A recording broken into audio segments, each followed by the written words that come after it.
Every anime I've ever watched, I've used a rule passed down by weebs for decades. The 3-episode rule.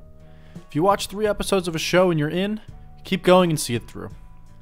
If you watch them and you don't feel great about it, leave it and come back on a rainy day if you want. I lived and breathed this rule even when it made no sense. If you watch 3 episodes of Afro Samurai and you walk away, you should maybe be banned from watching anime. Or if you watch 3 episodes of One Piece and you think you can understand the weight and commitment that you're getting into, you should have someone asking you every 100 episodes if this is the show you thought it was when you saw the fun rubber straw hat boy. Even in those extreme scenarios, I respect the rule and I go with it. To weeps all over the world, this is a golden rule that should never be broken or tarnished. Don't get me wrong, I was with all of you. I watched the shitty 45-minute long first episode of Fate Zero, and by the end of episode 3, I prayed to the weeb god ready to isekai me when I die, and thanked them for creating such a perfect rule. But after watching Sonny Boy, I've completely changed my mind. For context, I watched Sonny Boy in February. It's now September, and I'm addicted to watching anime, so I've seen a lot of shows since then. I've changed my ways, and all because of one of the best episodes I've ever seen. The Great Monkey Baseball. ねえ、ここはユートピアなのかな？それとも地獄？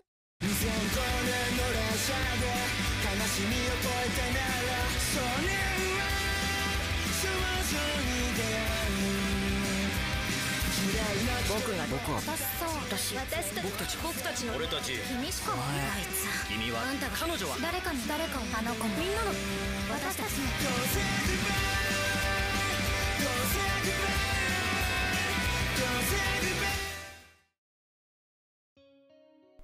Episodes 1 through 3 of Sonny Boy genuinely are intriguing and have a lot of cool things going for them, but they also spend all of their time introducing each of the characters that will be pivotal to the story and giving them each a bit of spotlight to get into the swing of things before the show goes more off the rails than it already has. This is exactly why I like the 3-episode rule. If by the end of the 3 episodes you aren't comfortable enough with the characters or premise, it probably won't magically come together later in the show. Obviously there are exceptions to this rule, but for the most part, the rule rings true. There is a missing component to that though, and it took until I watched Sonny Boy for me to realize it. The missing component is how well the show does without the crutch of the premise. A cool premise can easily invest someone for 3 episodes, and it isn't an incredible amount of time to waste. But when you wait for a 4th, you can see how the show can really shine, or do without the crutch of only being about the premise. Alright, now getting back to Sonny Boy. Honestly, the first 3 episodes on a first watching left me uninterested in most of the characters, even though I liked them, and the abstract nature of the show left me uninterested in a conclusion that I couldn't even imagine. Like I said, I usually see shows through anyways, and I had heard enough about Sonny Boy to warrant a 4th episode. And I'm very glad I watched it.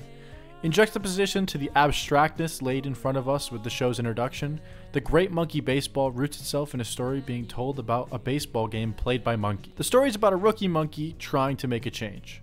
The rookie, Monkey Blue, was incredibly discriminated against and did all he could to be known as a monolith in the sport by the people. One game he was against the king of the most well-regarded team, Steroid Monkey. He threw a strike that not only split the bat of the Steroid Monkey, but also gave hope to all of the other monkeys. Monkey Blue was an instant hero in the world of monkey baseball.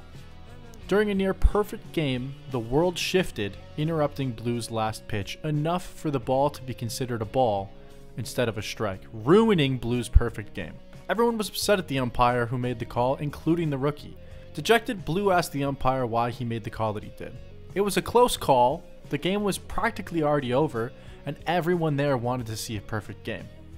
The umpire responded explaining the game that they were all playing had rules, and the monkeys' want for a specific narrative was unimportant to them. The fairness of the game was all he cared about. Blue in protest threw his next 3 pitches in the exact same spot as the first, and all 3 were considered balls. The fans and players then rushed the umpire and tore his body apart. The umpire died, so baseball would not.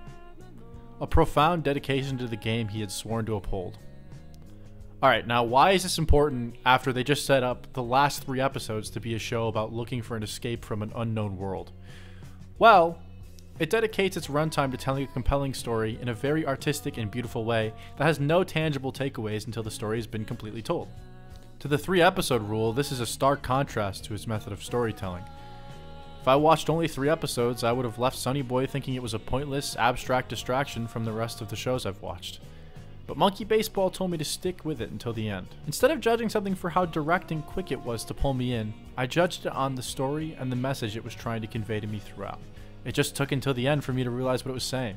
Most people judge shows in that way once they decide that they want to go past the 3 episodes and finish the show.